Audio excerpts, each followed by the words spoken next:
So what were you telling me? What I was happened to you? telling you, I booked an airline ticket.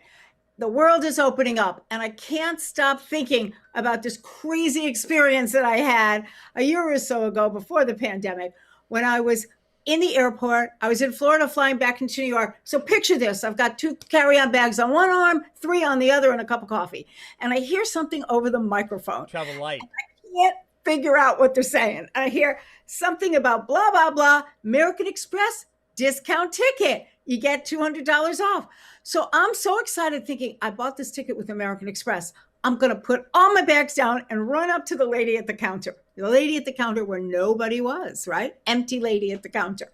So I run up there Lady and at the counter. I said, listen, I bought my ticket with Amex, but they didn't give me this $200. So she takes a look at me, puts her hand on the desk like this, and says, my, we have selective hearing, don't we, ma'am? And I went ballistic inside. I was like, who do you think you are? My fingers couldn't tweet fast enough at Delta Cares, which is the handle that Delta uses for customer service, about how I felt that this particular agent needed to be trained better. And I was so hurt and upset. Well, actually, I couldn't get the discount because I didn't buy it with this crazy Amex version of the card that was a Delta card. It wasn't even their fault. It wasn't anything. So I get on the plane, I tweet to them. Now, I expected them to take 2 days to get back to me. The average time, by the way, is 3.6 days for a business to get back to a complaint. You know how long it took them to get back to me? How long?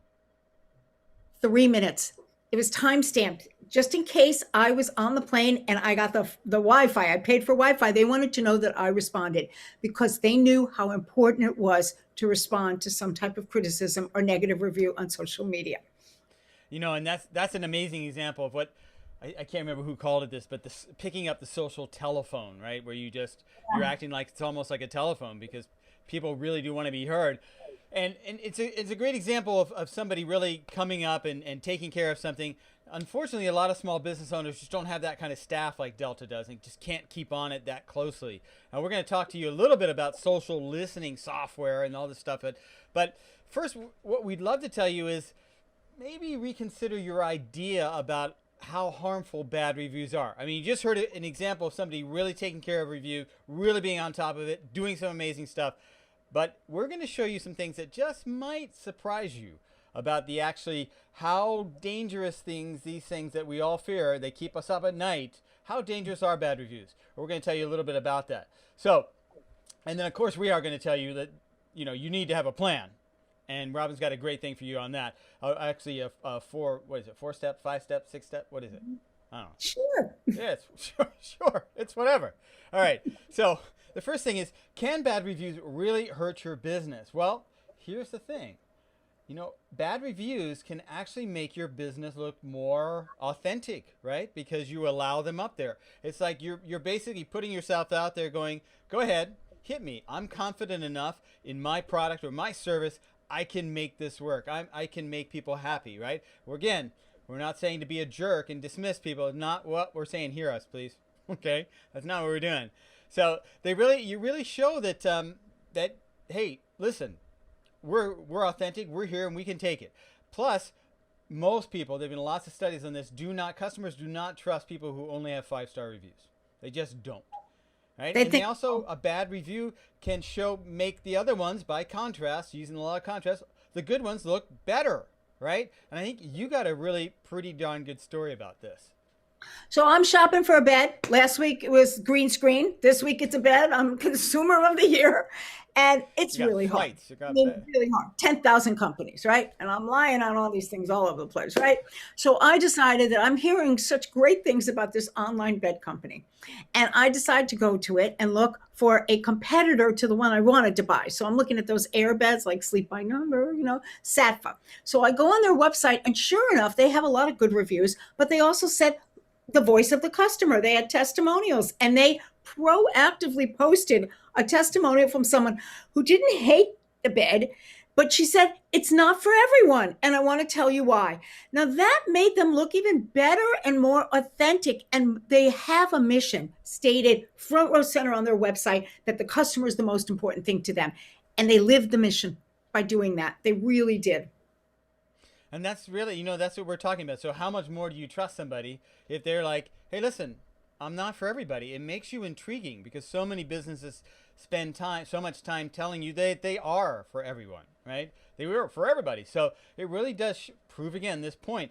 And actually, I've got a kind of a crazy statistic that you might not believe. You probably heard all this stuff, all these people warning you about bad reviews.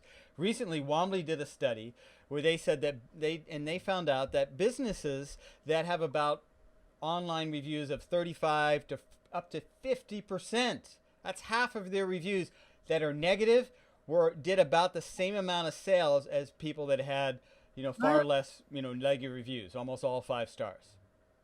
So that shows you that maybe these things aren't that bad, right? And there's also something else that most people forget is that, reviews themselves count about for 15% of all your search engine optimization, your search engine traffic. So having a bad review actually can help your SEO, believe it or not. No. No. Right?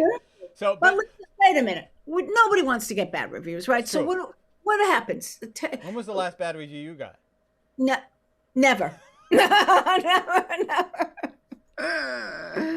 But I've had clients that were, that were afraid to get on social media just for this purpose. And what we're trying to say is don't be afraid.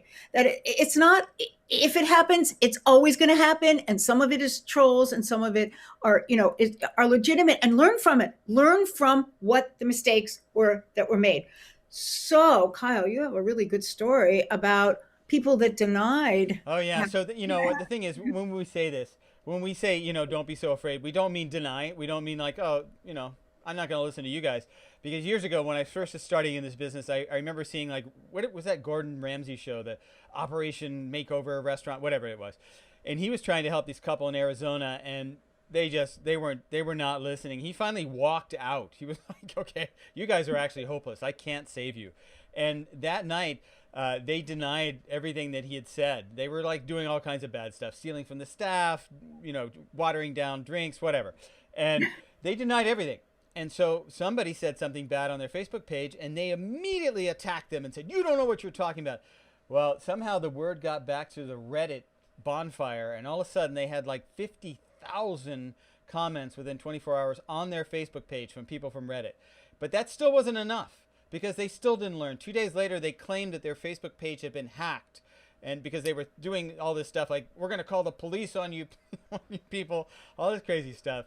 And again, eventually the business was shut down. The page had to be taken down because they literally just refused to deal, which is never a good idea. Okay, so when we say don't be afraid, we are not saying deny. We are not saying dismiss or just say, oh, we don't care about what you say, right? So when you have a bad review, you should always, no matter what, have a plan. And you got some good points on the plan. What's your plan? Yeah, remember, every customer wants to be heard, and this is your opportunity as a business to say you care. You care about your customers. So go on and answer that review.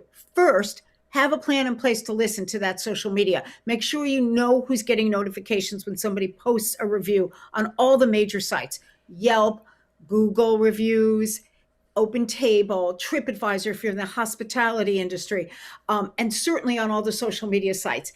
Then answer. Prioritize the negative reviews first. Answer all reviews, compliment the ones, thank the ones that gave you good reviews, but answer those negative reviews. Don't take it off, don't delete it unless it's egregious or, says something that's profane. Then answer it, apologize. Don't fight online.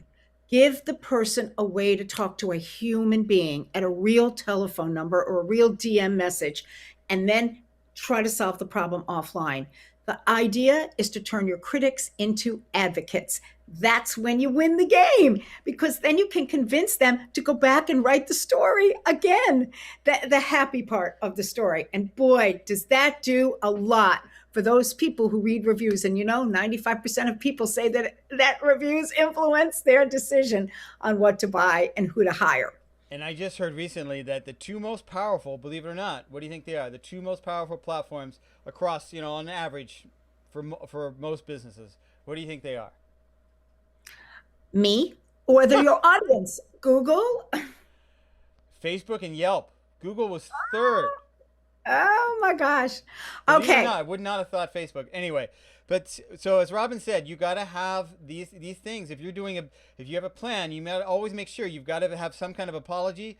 You've got to have some kind of statement that you are committed to customer satisfaction. You got to have a way to take it offline, right? Those things being in any plan. Robin's got a great plan, so just follow that. Why reinvent the wheel, right? All right. So wow, we're almost up to 10 minutes. Isn't it? Yes, what is it? It's some happy kind of special 4th day? of July. But there's something else. It's something else. It's Social Media Day. Social Media Day. Happy Social Media Day.